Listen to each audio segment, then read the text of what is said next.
Time தாண்டி போகுது. இந்த உலகத்தில் யாருக்கும் இல்லாத பெரிய ஒரு செல்வாக்கை கொடுத்திருப்பேன். ஆனால் அவர்களுக்கு தான் ஒரு குழந்தை செல்வம் இருக்காரு. இன்னும் ஒருவருக்கு குடிக்க உப்பில்லாம் கூறி இருக்காரு. அவங்களுக்கு ஒரு கோட்டை நான் கொட்டப்புள்ள கொடுத்திருப்பேன். 21.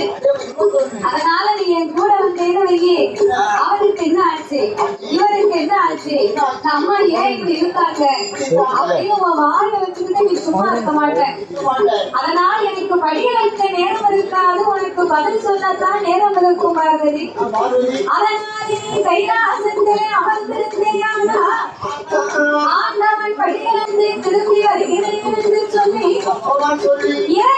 ஆண்டவன் புறப்பட்ட நேரத்தில் பார்வதி கொஞ்சம் யோசித்து பார்த்தா, இந்த ஆண்டவனுக்கு படிக்கிறத நம்ம வாழணும்னு சொன்னோம். அவர் படியில ஏதோ குறைவு இல்லைன்னா நம்ம அழைத்து கொண்டு போயிருக்கலாம் இல்லையா?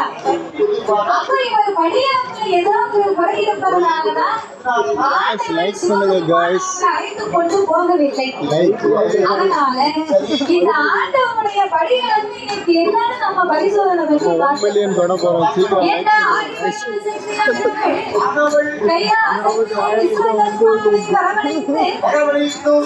சிவினை செய்து கொண்டவர்கள்